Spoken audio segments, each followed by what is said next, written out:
Hi guys, it's April, and who's ready for the first wrap-up of 2020? I completed 13 reads. I think I am back in my reading groove that I had somehow misplaced at the end of last year. In total, I have read 3,865 pages, which at this point in time is about 125 pages a day. I am still doing my normal 2 days per book. But I have a new stat for you this time. Because Brock's new spreadsheet over at Let's Read now has pages per hour, I thought it'd be interesting to throw that stat in here as well. So far this month I have read 103 pages per hour. I don't know what that means, but it is something that I have done. I suppose if you take the number of pages I have read per hour and take my total number of pages that I have read this month, you'll get the number of hours I've read this month. I suppose I could throw that up as a stat, but I can't pull that up off the top of my head right now. But if that's a stat you're interested in knowing about, tell me down below and I'll start giving you that stat as well. I don't know, I like numbers, they're a thing. But now that I have babbled endlessly for I don't know how many minutes, let's get into my reads. The first book I read for the month is Come Tumbling Down by Seanan McGuire. This was a ARC copy that I received from NetGalley. I have a full review over this book. If you're interested, I will link it up above and down below. But this book continues with the Wayward Children's. Jack comes back because Jill has stolen her body. Why not? So we get to go back into Jack and Jill's world. We get to see the moors all over again. You get that dark, creepy, eerie feel, but you also get the sense of how these children are starting to grow and develop and who they are starting to become, and a lot of that introspective fairy tale-like story that I really like about this series. If you haven't picked up any of these stories yet and you really like the darker aspects of fairy tales, I highly recommend this whole series because I love them. The next book I picked up is The World of Lourdes, Dreadful Places by Aaron Mahnke. This is part of his whole lore podcast, but it's bound up in this beautiful bind up of stories, but this one centers around dreadful places, takes a lot of ghost stories, takes a lot of places that very bad things have happened, and I really like it. I have to say this isn't my favorite in the series so far. I think maybe because I know a lot of the stories already, just because I'm a junkie on this kind of thing. I liked hearing his little tidbits and how he makes all of these connections and historical reference. But it is something that a lot of them I'm like, oh yeah, I know that. Oh yeah, I know that. Which isn't a bad thing, but if you have interest in this kind of spooky historical stuff, I highly recommend any of the World of Lore. I then picked up a Jane Eyre manga adaptation. It's all the original story, but just in manga format. I actually really enjoyed this format. The art style and the way they adapted it, I think was done fairly well. There were some points in the storytelling where the illustration almost felt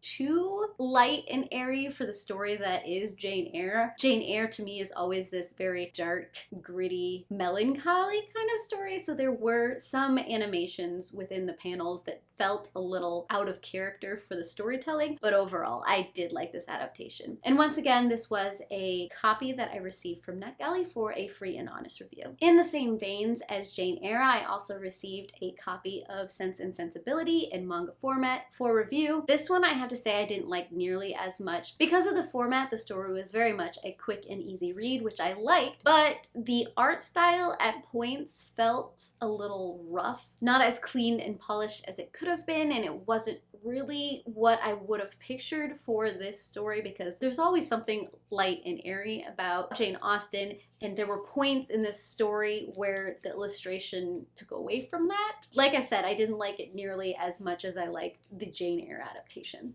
And then I read Scythe by Neal Shusterman. This is a book club book pick for my local book club. At this point, a lot of you guys have heard about this series. This takes place in the future in which humankind has solved all of the health issues, has solved all of the natural resource issues, and now people can live for nearly forever. Disease and other physical issues are no longer something that results in death. They can revive nearly anybody except for those who die by fire. Because of this, an organization of scythes has been developed to keep the population under control. They decide who lives and who dies and how they live and how they die. This follows the story of two teenagers who have been selected to train for scythehood, and you get to follow them as they learn all the ins and outs of death. Now, I will say this book does take some interesting looks on what could possibly happen when we no longer have a push to improve ourselves ourselves, to make ourselves better, because in the end, there's nothing that we're trying to achieve because we've achieved everything already. And it also takes an interesting look at what if supercomputers, quantum computers, and everything has finally hit max capacity and, of course, solved all of our issues for us. What does society look like? There were some issues I did have with some of the science that happened in this book. It's an issue I have with a lot of science fiction. If you're going to put dates, if you're going to put times, if you're going to try and make this history, but not keep it ambiguous enough that maybe it makes sense, I will start to nitpick at it. It is something that I am working on, and unfortunately, it is something that detracted from the story for me. I don't know if I'm going to continue on with the series, simply because I took issue with how the science was handled and the logic behind a lot of plot choices and things like that. A lot of people at book club just kept on telling me to suspend disbelief, and I understand that. There are certain places that I can do that. Here, when you're trying to make a point about something, it just, I don't know, it wasn't there for me.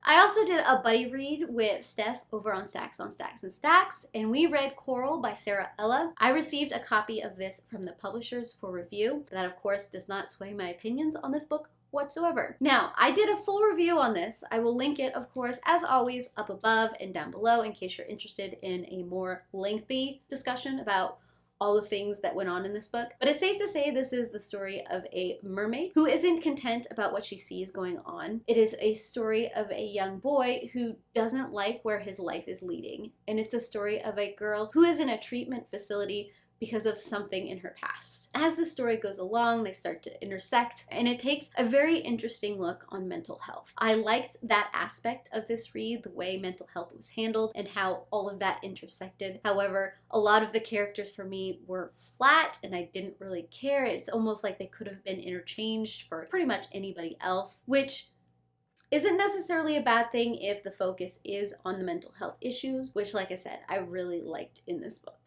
I also picked up The Wills and the Wiles by Charlie N. Holmberg. This was also an art copy that I received for a free and honest review. I will once again link it up above and down below. I feel like I am saying that a lot, but if you want more information, this is just going to be a brief synopsis of everything that I was thinking as I was reading this book. And of course, this is the story of a young girl, Ina, who ends up calling up a demon to save herself from a demon. That is pretty much the shortest synopsis that I can give you. This story has a very fairy tale-like quality. You get to see this young girl, Ina, slowly discover herself, and then you also get to see this demon try to deal with being trapped by Ina. I always like seeing these kind of stories where you get to see the development of someone who isn't necessarily on the right path start to realize a few things that I liked about this story. But I am going to note that Ina and her demon are pretty much the only characters within the story that get any kind of story arc. You have several side characters where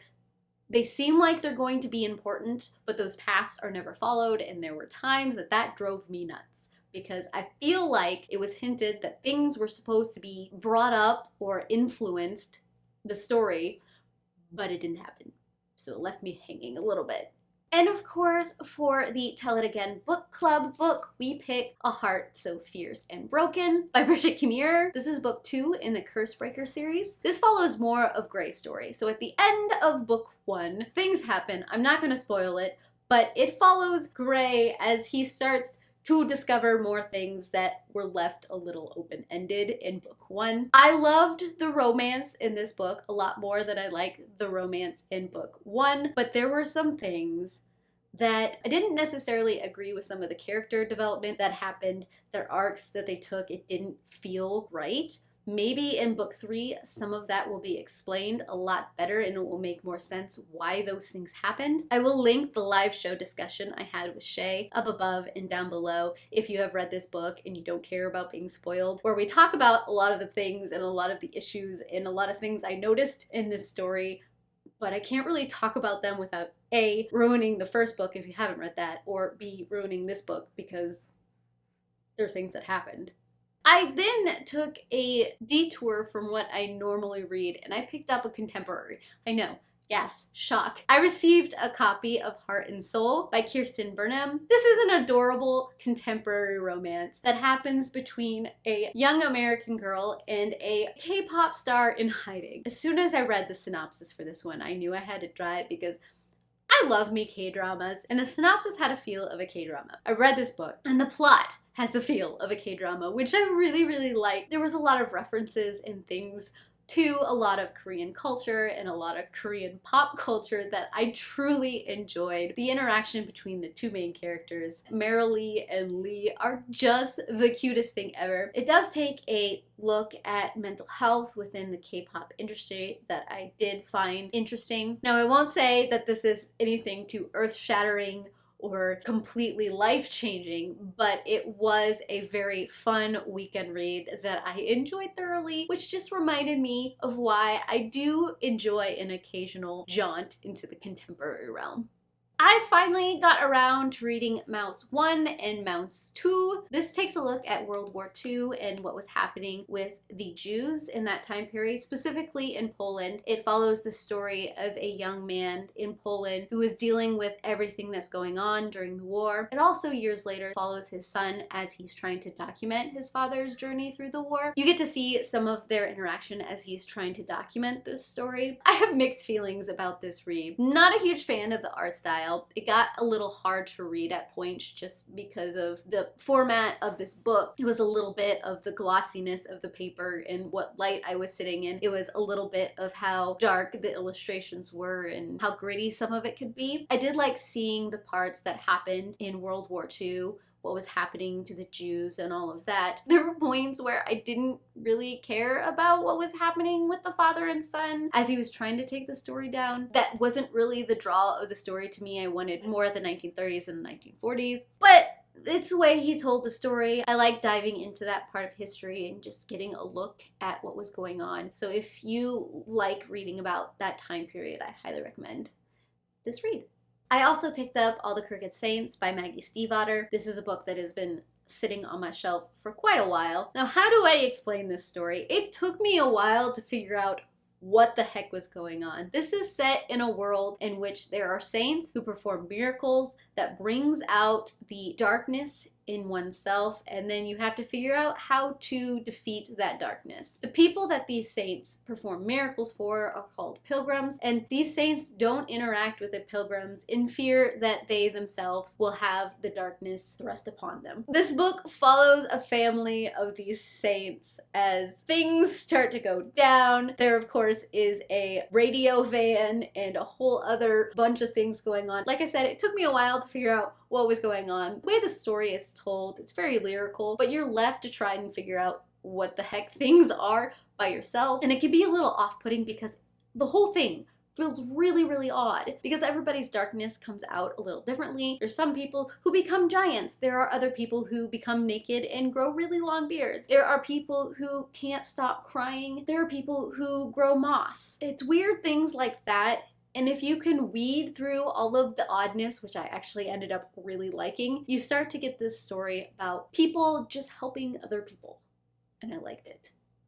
And last but not least, there was Harmony House by Nick Sheff. I will try to hold this up without getting a glare on it, but maybe not. This is a horror story about a young girl who moves in with her father to a house in the middle of nowhere. Odd things are happening as per the usual horror, gory stories that I really, really love. This book does not take any departure from any of the tropes. There's a lot of grossness. There's a lot of things that happen. The story started out very exciting in the prologue. I thought the prologue was going to have more of a influence on the rest of the book, but then we just jumped into the story that didn't feel as developed as the prologue did. A lot of this was very tropey. Everything was extremely predictable, and I wanted more of that prologue, and I never got it.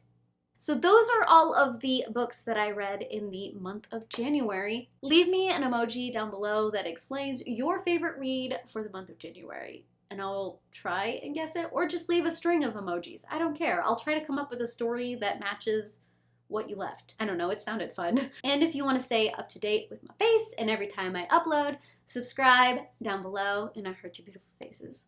Bye.